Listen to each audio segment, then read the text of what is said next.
조금 전에 차명진 전 의원이 그런 얘기했죠.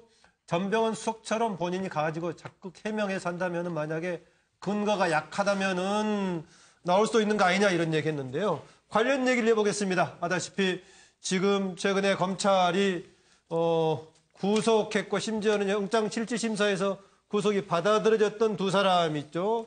두 사람. 임관민 실장까지 지금 구속적부심을 통해서 지금 석방이 됐단 말이죠. 재밌는 게 김관진 전 장관이 석방돼서 나올 때 나왔던 보도들이 그렇습니다.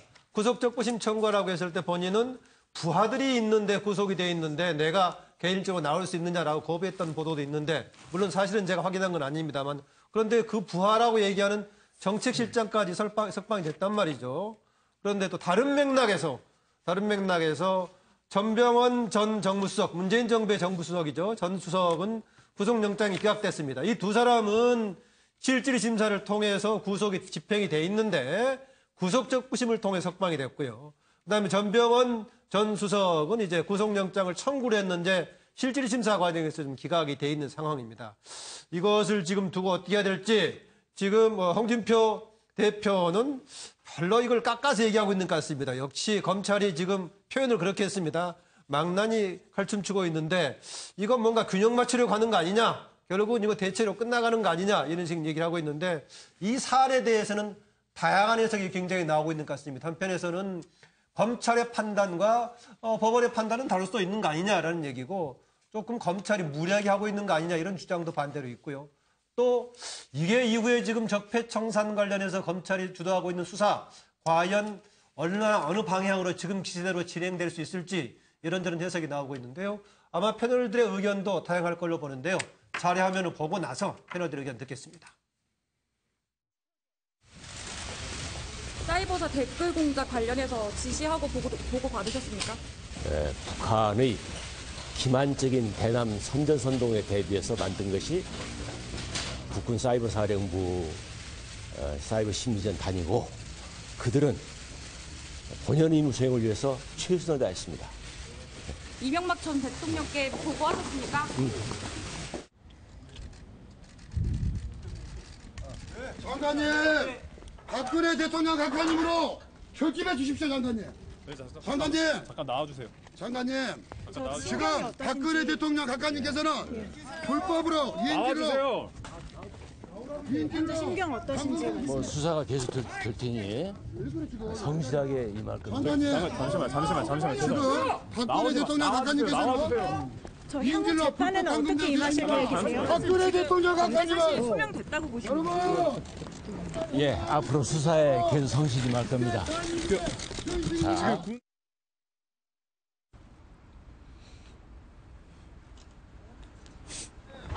시장님 지금 어떤 혐의가 지금 구속 사유로 부당하다고 말씀하신 거예요? 정치 지금 관여 빨리 혐의도 구치해야 부당하다고 됩니다. 말씀하신 거예요? 연재욱 사령관한테 뇌물 받으신 혐의도 부당하다고 말씀하신 건가요? 실장님, 청와대로부터 지시 없었습니까? 실장님. 한 말씀만 자, 해주시죠. 우리 사례답게 인질로 불법 감금돼 계신 이명박 대통령 박근혜 대통령 지시한 거 각하님, 알고 계셨어요? 실장님, 정당한 자, 작성이라고 지금 우리 말씀하신 사례답게 거예요? 사례답게. 네, 구속영장 기각됐는데 전 정무수석으로서 하실 말씀 없으십니까? 예, 어찌됐든 무리를 일으킨 점은 다시 한번 국민께 송구스럽게 생각하고, 어찌됐든 저에게 결백을 입증할 수 있는 기회를 주신 법원의 판단에 대해서 감사드립니다. 그리고 앞으로 저의 결백과 그리고 사실과 진실을 밝히기 위한 싸움을 강력하게 투쟁하고 노력해 나가도록 하겠습니다. 기재부에 전화해서 e스포츠 협회 25... 예, 나중에 지금 전병헌 전 정무수석까지 나왔는데요. 약간 사안은 다르긴 합니다. 그러나 두 사안 다 굉장히 주목할 만합니다. 앞에 나왔던 김관진 전 장관의 경우는요. 구속이 되면서 이명박 정부 시절에 이렇게 장관 구속이 되면서 심지어는 이명박 당시 대통령의 턱밑까지 가는 거 아니냐 이런 논란까지 있었고요. 그다음에 나왔던 전병헌 수석은 문재인 정부 들어서 나왔던 비중 있는 인사의 첫 지금 구속 영장 청구까지 된 사안이기 때문에 둘 다 주목했는데 지금 이렇게 된 상황 어떻게 봐야 될지. 정기남 소장. 예, 그 사실상 이명박 정부가 이제 사찰 공화국이라고 해도 과언이 아닐 정도로 예. 어찌 보면 국내 정치 공작 이런 걸 통해서 여론을 조작하고 했던 거 아닙니까? 거기다 더 심각했던 것은 국정원 등 군대를 정치에 개입시켰다라고 하는 어찌 보면 국기문란에 가까운 그 범죄 행위였거든요. 저는 이번에 그 법원의 결정에 대해서 우리가 통상적으로 정치권에서 뭐 법원의 결정은 존중한다 이렇게 얘기하지만 저는 사안의 중대성, 이게 범죄의 중대성이라는 관점에서 봤을 때는 저는 좀 상식을 좀 벗어난 그런 결정으로 보여진다. 법원이 받아들여준 게 그렇습니다. 실제 구속을 시킬 때와 그다음에 또 이게 적부심에서 이걸 풀어줄 때 한 10일에서 11일 정도 사이가 있는데요. 예. 무슨 사정 변경이 있었는지 저는 어떤 자료를 봐도 설득이 잘 안 되는 겁니다. 자, 이것은 다른 말로 하면 법리적 설명은 무의미한 것 같다. 뭔가 있는 것 같다. 이렇게밖에 설명이 안 되는 거예요. 아, 그렇게까지 보세요? 저는 그렇게 보여집니다. 예. 실제로요, 이 구속 적부심 신청할 때 뭔가 저는 좀 사전에 교감이 있었다고 봐도 무방하지 않겠는가. 왜 그러냐면요. 실제 이 영장 심사를 할 때는요, 이 김관진 전 장관이 전부 자기 탓이라고 합니다. 네. 그래서 역시 군 출신답다. 뭐 이런 또 평가 한쪽이 있었어요. 예. 그러나 이번 구속 적부심에서는 전부 부하 탓으로 돌립니다. 아, 그랬나요? 예. 물론 언론 보도를 통해서 제가 알고 있습니다만. 본인이 뭐 직접 개입하지 않았다. 뭐 이 책 그렇습니다. 예. 그런 것들이 뭔가 좀 약간 변화를 준 건데 예. 이게 자칫 김관진 전 장관이 부하들까지 끌고 들어가는 예. 뭐 이런 물귀신 작전에 법원이 어떻게 뭐 대응해 준 건지는 모르겠습니다만 어떤 더 추측 뭐 이런 걸 떠나서 기본적으로 일반인들이 보여질 때 구속 적부심에서 풀려나는 것이 거의 상식에 어긋나 있거든요. 예, 예. 지난 작년인가요? 지난해 그 자료만 봐도 전체 2,460건인가 하는 것 중에요. 구속 적부심에서 기각된 게요. 풀려난 케이스가 7.6%에 불과합니다. 그렇습니다. 뭔가 예. 저는 이번이 범죄의 중대성, 사정 변경이 없었다는 점, 이런 점에서 상식적인 결정은 아니었다. 저는 이렇게 보고 싶습니다. 예, 보니까 뭐 7.6% 얘기는 지난해의 경우에는 이제 청구했던 사람, 구속자지 청구했던 사람 7.6%고 그중에서 받아들여진 게 15몇 %인가 뭐 이렇게 나오던 것 같던데요. 당연히 뭐 최종적으로는 국가기관이기 때문에 법원의 판단에 따라서 결정이 될 수밖에 없을 것입니다. 그럼에도 뭐 일반 국민들의 경우에 법원의 판단이 어떤 것인가에 대한 의견은 제시할 수는 있겠죠. 차명진 전 의원이 꼭 자기가 먼저 하고 싶다고 계속 그러네요. 네, 우리 정기남 소장하고 생각이 아주 다른 것도 있고. 예. 근데 정기남 소장이 제가 볼 때는 좀 사실과 관련해서 좀 안 맞는 부분들이 있기 때문에 사실하고 안 맞으면 지적해줘야죠. 지적해야죠. 그러니까 이제 이 김관진 장관이 들어갔을 때 만약에 위법이 있다면 그 내 책임이다 이렇게 얘기했죠. 위법이 있다면. 그러니까 그런 것이 달랐고 그리고 이제 나올 때 이 판사가 나름대로 자기의 소신에 따라서 판단을 한 거지 뭔가 뒤에서 무슨 뭐 내고가 있었던 것처럼 무슨 음모가 있었던 것처럼 얘기하는 그것도 사실은 제가 보면은 좀 너무 지나친 억측이다 생각이 또 듭니다. 하여튼 그건 그렇고 저는 이번에 이제 지금 문재인 정부에서 그 검찰을 앞세워 가지고 지금 국정농단 몰이 2를 하고 있어요. 그게 이제 소위 적폐청산이라는 이름에서 국정원 특수활동비, 국정원 댓글 사건. 무슨 뭐 2를 하고 있다고요? 국정농단 몰이 2. 이름 뭐였고요? 박근혜. 이름 박근혜 탄핵. 그때도 몰이었다고 보세요? 박근혜 탄핵인데. 그때도 몰이었다고 보세요, 혹시? 잘 몰았어요. 성공했습니다. 그다음에 이번에는 꼭 용어 갖고 또 그렇게 얘기를 하세요. 아니요, 몰이라고 얘기하면 성격이 완전히 달라지는 거니까요. 이번에는 제가 볼 때 적폐청산이라는 이름에서 국정원 특수활동비, 국정원 댓글 사건을 이제 이렇게 모으는데 저는 둘 다 실패할 거다. 정기남 소장하고 이제 생각이 다르기 때문에 실패할 거다라는 얘기는 이명박 전 대통령이 했던 것 같은데요. 근데 제 생각인데 제가 또 얘기하는 알았습니다. 다른 사람은 갔다고 또 뭐 둘이 또 서로 짰다고 이렇게 얘기하시려고 그러는데 아닙니다. 그게 이게 뭐냐면 꼭 일단 극단적인 우파가 정북무리하는 거하고 똑같아요. 사회자님께서 자꾸 저를 이제 하시니까 그래서 일단 특수활동비와 관련해서는 제가 그림 그렸듯이 검찰이 사실은 법무부와 검찰이 특수활동비를 주고받은 그 논리하고 그 국정원과 청와대가 특수활동비 주고받은 논리하고 같아요. 그래서 이거는 특수활동비 수사하면 할수록 이건 재발등찍기다. 그다음에 알겠습니다. 댓글 사건과 예. 관련해서는 좀 나눠서 조금씩 하시지 않을래요? 이게 이제 한꺼번에 하시니까 댓글 사건과 관련해서는 이미 뭐 다 아시니까 네. 신광용 판사가 아주 정확하게 판단했지. 이거는 뭐 사실은 이 법리 논쟁상 예. 거의 말이 안 되는 거죠. 예. 예. 차 의원 얘기하는 동안에 김현 대변인이 좀 짧게 하실 수 없냐고 했는데 그 짧게 하는 전형을 김현 대변인이 보여줄 겁니다. 일단은 그 구속적부심사가 인용된 것은 지금 이렇게 위법한 행위, 명백하게 위법한 행위에 대해서 인용된 것은 매우 이상하고 이례적이다라는 것이 대부분의 국민들의 생각이고요. 그다음에 이 구속적부심 심사를 신청한 것을 인용한 신광열 수석부장 판사가 공교롭게도 우병우 전 수석하고 고향과 학교와 연수원이 같다.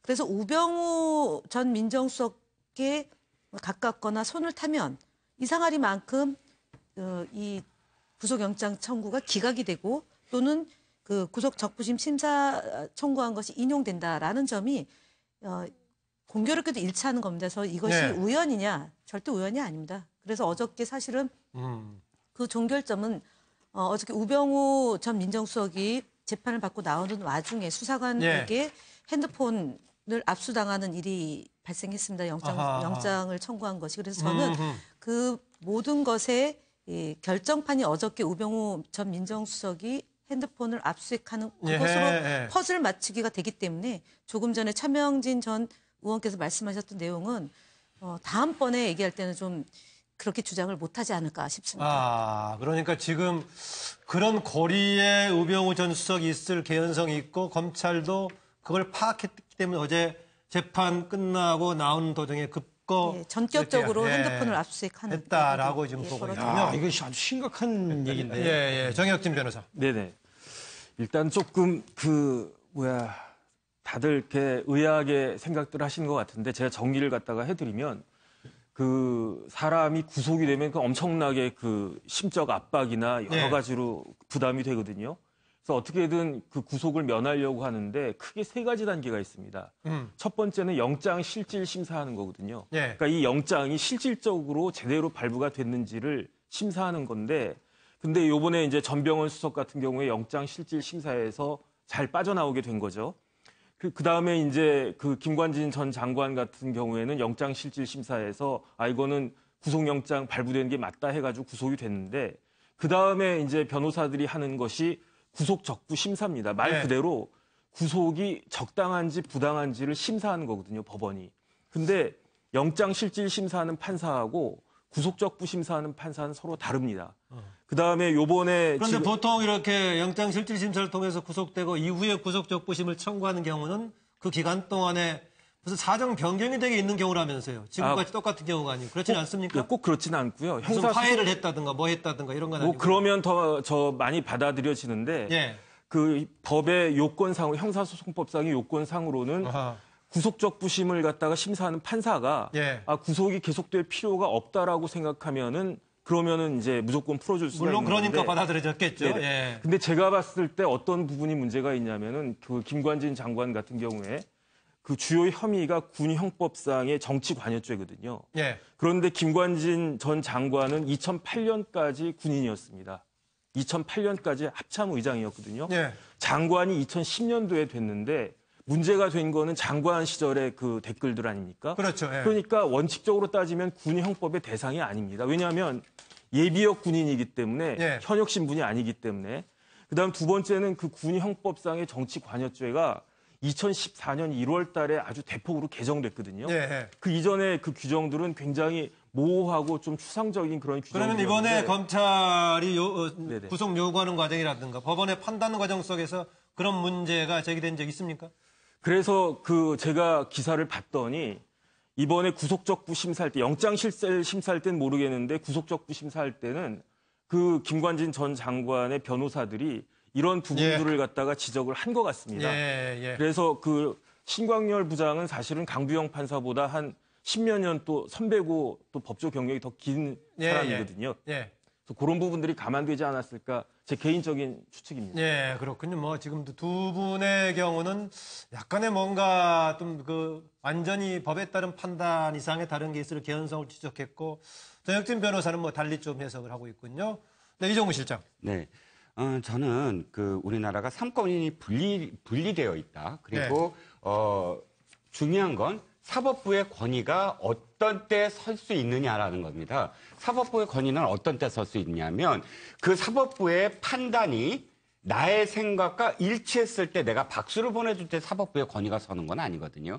사법부의 권위를 세워주는 것은 어떤 지점이냐면 나의 생각과 달라도 그것을 인정할 때 사법부의 권위가 서지는 것입니다. 네. 그런데 지금 우리가 1년 동안 거의 사법정국 아닙니까? 이 뭐 최순실 게이트 터지면서부터 지금 수많은 우리가 영장실질 심사를 봐왔고 그때마다 희비가 엇갈리면서 판사들을 비난하거나 판사들을 칭찬하는 모습들을 봐왔습니다. 그런데 더 중요한 건 뭐냐면 그들이 아까 그런 판단들이 나의 정치적인 이념이나 혹은 나의 어떤 성향과 다르더라도 사실은 인정하는 것이 인정하고 그 상황을 계속 판단을 보는 것이 사실은 사법부의 권위를 우리가 인정하는 것이 아니냐. 그런데 저는 한 가지만 더 지적을 드리면 입법부가 사법부를 흔들거나 또는 관여를 해서는 안 되지 않겠습니까? 근데 송영길 의원, 현직 의원입니다. 입법부라는 건 결국은 정치권을 얘기하는 거죠. 정치권이죠. 지금은. 그런데 고향, 학교, 연수원 아까 다 말씀을 하셨죠. 우병우 수석과 신모 판사가. 그런데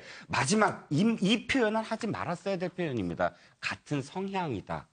저는 송영길 의원한테 여쭤보고 싶습니다. 아니 국회의원들이 지금 판사들의 성향을 정치적 성향과 그다음에 지금까지 뭐 정치적 이념적 모든 성향을 다 파악하고 계신가요? 그래서 리스트를 다 만들어서 이 사람은 이런 성향이다 저런 성향이다라고 단언하실 수가 있나요? 저는 이 표현만큼은 사실은 굉장히 사법부의 권위를 입법부가 떨어뜨리는 그런 표현이었다라고 대단히 아쉬운 어떤 표현이었다고 생각을 합니다. 예, 그 중간에 이런 과정에서요, 뭐 송영무 장관한테 김관진 전 장관 석방에 대해서 국회에서 질문을 해가지고 송영무 장관이 조금 곤욕스러운 장면 좀 있었죠. 그걸 좀 볼까요? 김관진 전 장관 이렇게 석방된 데에 대해서 짧게 소회가 좀 어떻습니까? 소회라기보다는 참 다행이다. 같은 동료로 같이 근무했기 때문에 그렇게 생각했었습니다. 같이 근무하고 같이 또 생활도 했던 사람으로서 이렇게 인간적인 입장을 얘기한 겁니다. 지금의 국방부는 가서는 안 될 길이 과거 박근혜 정부에서 이명박 정부에서 있었다는 얘기입니다. 인간적인 소외를 묻는 것이 아니고 적절한 표현은 아니었다 이렇게 말씀을 드립니다. 예, 좀 이렇게 곤혹스러워했던 장면이 나오는데 정기환 평론가. 뭐 순간적인 실수라고 보기에는 좀 지나치죠. 공사 구분 못하고 또 그 국방부 수장으로서 뭐 전임 장관에 대해서 인간적 정리는 느낄 수 있겠지만 저렇게 표현하면서 이제 오해를 부른 것은 뭐 큰 잘못이라고 저는 생각하고요. 다만 이제 검찰 수사 또는 뭐 법원의 판단 이런 부분에 대해서 우리 설왕설래하고 있는데 좀 말씀을 드리고 싶은 것은 물론 모든 것이 박근혜 대통령의 잘못과 또 적폐청산의 과정에 놓여 있지만 이것을 통해서 우리 사회가 다시 어떻게 좀 성숙해지느냐 이런 문제는 저는 좀 민주당이나 특히 청와대 대통령이 좀 나서서 정리해야 될 일은 있다. 상권 분립에서 법원의 판단은 기본적으로 존중받아야 하고 입법권을 가지고 있는 국회에 대해서 정치가 무능하고 잘못됐다고 해서 입법권을 박탈하자고 국민들이 얘기는 하지 않지 않습니까? 어쨌든 그 기관이 가지고 있는 공적인 의무, 책임, 권한에 대해서는 좀 인정하는 문화를 좀 만들자. 검찰이 피해 사실 저렇게 많이 공표해버리면 물론 언론에서 취재하기 때문에 어쩔 수 없이 나갔다고 하지만 그것이 나중에 부메랑이 되어서 검찰을 다시 칠지도 모르는데 자 구속영장 청구 시점에 공개하고 그 여부에 대해서 법원의 판단받고 억울한 사람은 영장실질심사 또는 구속적 부심을 통해서 자신의 방어권을 보장하고 이런 것들이 좀 돼야 되는 거 아니냐는 생각이 들고요. 특히 우리 민주당이나 그다음에 청와대 같은 경우에 진보 정권 이야기 하지 않습니까? 진보의 가치 뭡니까? 개인의 인권. 당연히 천부인권으로 존중받아야 하고 양성평등 주장해왔고 성소수자에 대해서는 특별하게 그 사람들이 보호받아야 할 그런 권리가 있다고 얘기하지 않습니까? 예. 그러면 한 개인이 비록 보수에 있어서 적폐 세력의 수장으로서 국가 위해를 가했으면 법원의 최종적인 판단을 통해서 이 사람이 처벌받으면 되지. 그 과정에서 개인이 보호받겠다고 하는 것까지 정치화시키면서 얘기를 하는 것은 곤란하다. 오히려 법원의 정치화나 검찰의 정치화를 막는 것이 정치권이 할 일이지. 이들을 정치화하도록 부추기는 것은 더욱더 잘못된 것 아니냐. 좀 정치권의 자성, 민주당이나 좀 대통령 이런 부분에 좀 정리를 할 필요는 있다 이렇게 생각합니다. 김현 대변인. 아니, 그러니까 너무 민주당이나 청와대가 자성해야 될 문제라고 지금 얘기하시는데요. 상권 분립 존중합니다. 그러나 법원이라고 해서 잘못된 판단을 내리지 않는다. 이건 아니지 않습니까? 그것에 대해서 의견을 낼 수 있는 겁니다. 그래서 법원 스스로가 지금 이 문제에 대해서는 많은 국민들이 의아해합니다. 왜냐하면 김관진 전 장관이 그 댓글 공작을 군을 동원해서 댓글 공작을 한 것은 명백히 증거로서 나온 겁니다. 그리고 이미 그 사건으로 인해서 부하 직원 여러 명이 처벌을 받고 있고 구속 수감되어 있는 상태이고요. 국정원의 지시에 의해서 움직인 것도 나온 겁니다. 그렇기 때문에 본인 스스로 입을 통해서 이명박 대통령이 지시에 의해서 그런 일이 벌어졌다고 했고 많은 국민들이 공분을 사고 있는 사안입니다. 그런데 이것이 열흘 지나서 특별한 변경 사항이 없는데 특정인과 가깝다는 그런 많은 의혹적인 상황이 발생하니까 정치권에서는 당연히 이상하다라고 얘기할 수 있는 거고 그 이상하다고 얘기한 것은 보다 상권 분립을 정상화시키기 위해서 법원 역시도 국민들의 뜻을 반영한 그 여론을 보셔야 됩니다. 의지를 봐야 되는 겁니다. 성역이 아닙니다. 법원도요. 제가 조금만 말씀을 드리면 제가 이제 그런 주장 자체가 잘못됐다는 것이 아니고 우리가 이제 인권의 측면에서 개인이 자신이 법적 보호를 받겠다고 시도하는 것이 마치 어떤 작업에 의해서 이루어지는 것이다 이렇게 몰고 가버리면 좀 곤란하지 않느냐. 저는 유능한 진보 정권이 지속적으로 정권을 재창출할 수 있다고 믿기 때문에 이번에 이런 일을 통해서 좀 더 성숙하게 우리가 접근할 필요가 있다 이런 말씀을 드리는 거예요. 네, 서명인 전. 송영무 장관이 김관진 장관이 같은 사무실에 근무해가지고 김관진 장관이 풀려나온 것에 대해서 참 다행이다고 생각했다고 얘기한 것을 의원들이 당신은 이 공적인 자리에서 그렇게 사감을 표하면 되냐라고 얘기했잖아요. 바로 그 정신을 그대로 이어받으면 이 신 판사가 김관진 씨의 구속 적부심에서 그것을 풀어준 것을 놓고 이것은 법리상 안 맞다라고 얘기한 게 아니라 고향이 같고 학교가 같고 연수원이 같고 성향이 같기 때문에 그런 거 아니냐 그런 의혹이 짙다라고 얘기하는 거는 있잖아요. 아까 모순된다. 아니요, 이거는 모순이 아니에요. 이종근 시장 무슨 입법부가 사법부를 뭐 경시한다고 그러는데 이거는요. 그거 정치권이 욕먹이는 거예요. 이거는 한 대한민국을 이 시대를 사는 대한민국 국민으로서 어떻게 이런 발상을 할 수 있어요?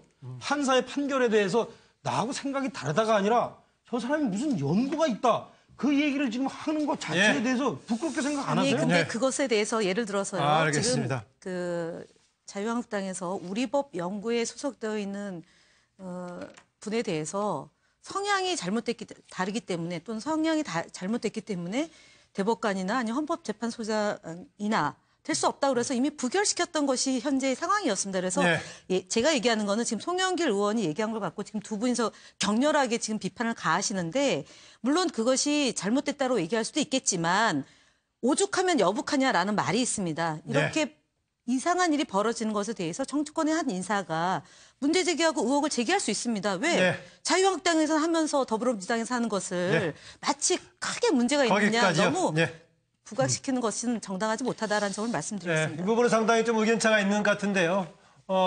지금 집권 여당의 차원에서 이것을 사법부의 판단을 존중해줘야 된다라는 주장과 더불어서 반면에 누가 보기에도 명명백백하게 뭔가 정치적인 동기가 있어 보인다는 지적이 있기 때문에 한다라는 건데 상당히 팽팽합니다. 시청자들이 어느 쪽이 더 일리가 있을 것인가를 판단을 좀 할 걸로 보고요. 또 어느 쪽이 맞냐에 따라서 이후에 힘을 더 한쪽은 잃을 거고 한쪽은 힘을 더 받을 것 같습니다.